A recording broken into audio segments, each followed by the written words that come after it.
No ar, um estudo bíblico sobre o tema Sal da Terra e Luz do Mundo.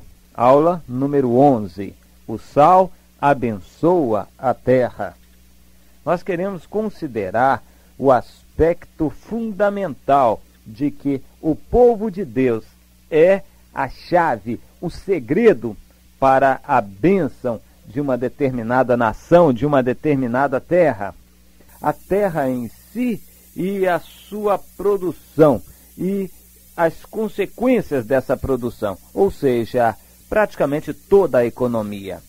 Quando nós nos reportamos ao passado, nós vamos nos lembrar de sociedades mais rudimentares, mais naturalistas, mais apegadas à terra. A terra era quase tudo para aquele povo. Muito poucas pessoas viviam longe da terra. Praticamente tudo, o que se comia, o que se vestia, onde dormia, as moradias, praticamente tudo era proveniente da terra.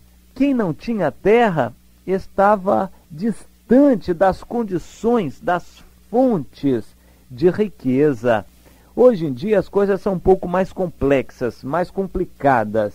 A economia tem muitos outros ramos, o comércio, a atividade bancária, a atividade de investimentos financeira, a atividade industrial, tudo isto num sentido mais objetivo independe da terra em si, mas nós podemos entender como princípios aquilo que Deus fala a respeito da terra e que Ele diz hoje a respeito da economia de um modo geral, a respeito da situação geral. A nação inteira é abençoada com o sal.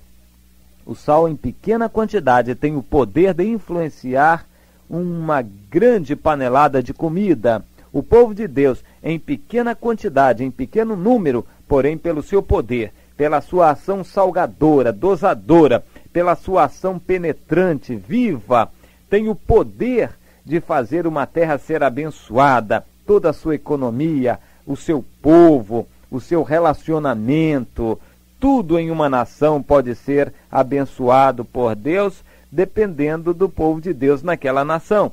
Nós temos exemplos históricos, como a Inglaterra, os Estados Unidos da América do Norte e outros países também. Alguns por atender à voz de Deus ou por ter uma ação muito positiva do povo de Deus, foram países que cresceram, subiram e foram abençoados. Outros por negarem, rejeitarem a ação salgadora do povo de Deus, o verdadeiro testemunho daqueles que têm a palavra de Deus, caíram numa posição muito ruim, uma posição terrível. Há países que despencaram da sua posição de glória de outrora, por exemplo, a Inglaterra. E sem contar outros países, outros impérios do passado, como o Império Babilônico, Medo-Persa, aqueles impérios caíram e hoje também nações caem, despencam de sua posição por causa de uma fraca atuação salgadora, a atuação do sal. Vamos ver o fundamento destas coisas. Se você tem Bíblia, acompanhe comigo. Eu quero ler Deuteronômio 26. No finalzinho daquela peregrinação pelo deserto, nós encontramos esta expressão, Deuteronômio 26, de 7 a 11. Moisés, em nome de Deus, lembrando a situação do povo, fala do que deveria ser entrando na terra de Canaã, de como o povo deveria encarar a produção da terra. Nós lemos o seguinte: clamamos ao Senhor Deus de nossos pais, e Ele ouviu a nossa voz e atentou para a nossa angústia, para o nosso trabalho e para a nossa opressão. E nos tirou do Egito com poderosa mão e com braço estendido e com grande espanto, sinais e milagres. E nos trouxe a este lugar e nos deu esta terra que mana leite e mel. Aleluia. Eis que agora trago as primícias dos frutos da terra que tu, ó Senhor, me deste. Então as porás perante o Senhor teu Deus e te prostrarás perante ele. alegrar-te-ás por todo o bem que o Senhor teu Deus te tem dado a ti e a tua casa, tu, o levita, e o estrangeiro que está no meio de ti. A síntese dessa expressão é a seguinte: gratidão a Deus pela produção, pela fartura da terra. Sim, gratidão a Deus porque a terra produziu com fartura e nos abençoou, uma terra que emana leite e mel. Em consequência, eu vou dar a Deus das primícias da terra e também vou me alegrar com Deus e na presença de Deus. Alegrar-me-ei na presença de Deus. Nós devemos nos alegrar na presença de Deus por todo o bem que Ele nos tem dado.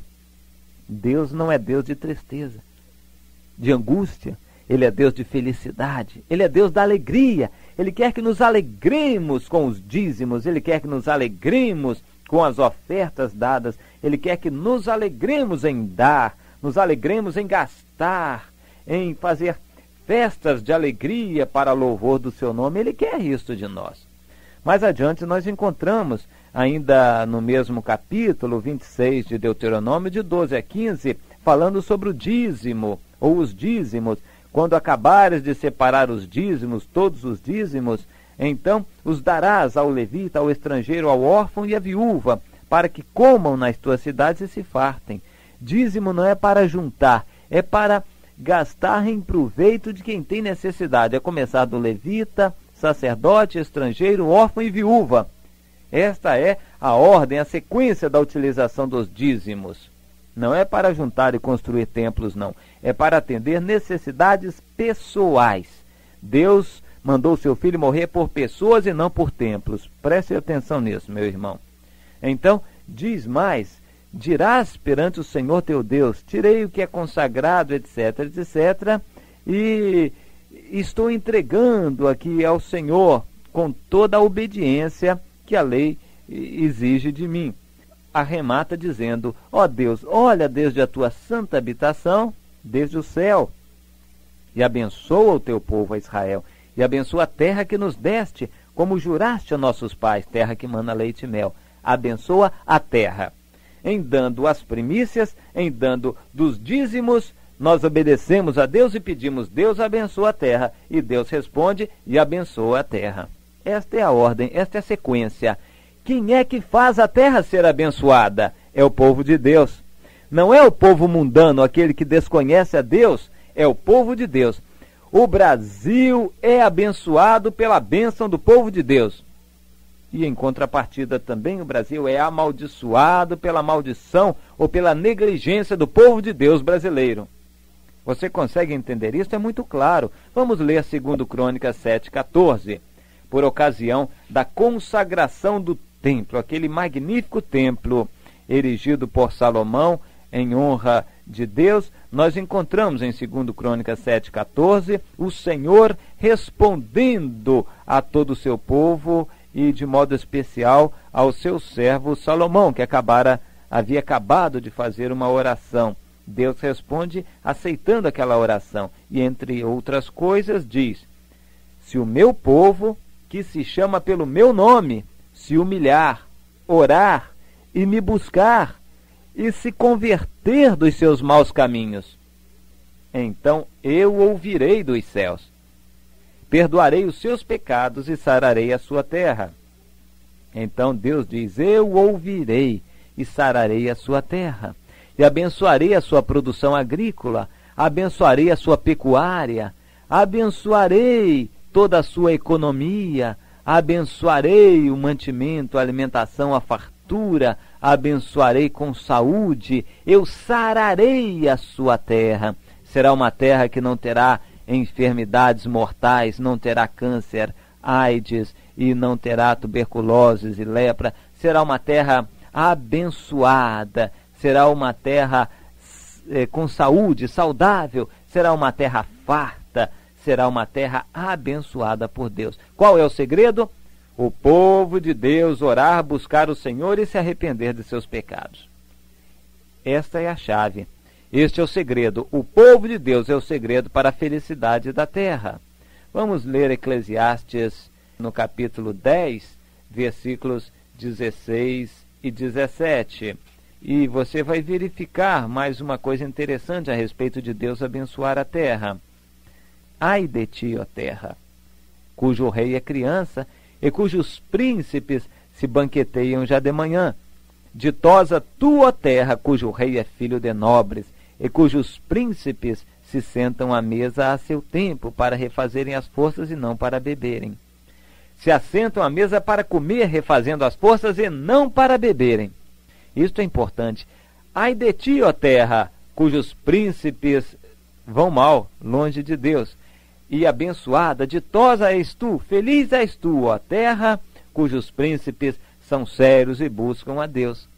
Os líderes, os principais do povo de Deus são a chave, o segredo para a bênção de uma terra.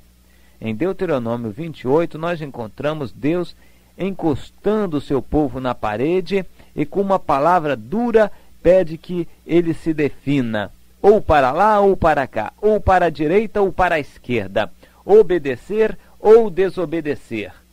Leia comigo, Deuteronômio 28, versículos 1 e 7 a 12. Se atentamente ouvires a voz do Senhor teu Deus, tendo cuidado de guardar todos os seus mandamentos que hoje te ordeno, o Senhor teu Deus te exaltará sobre todas as nações da terra.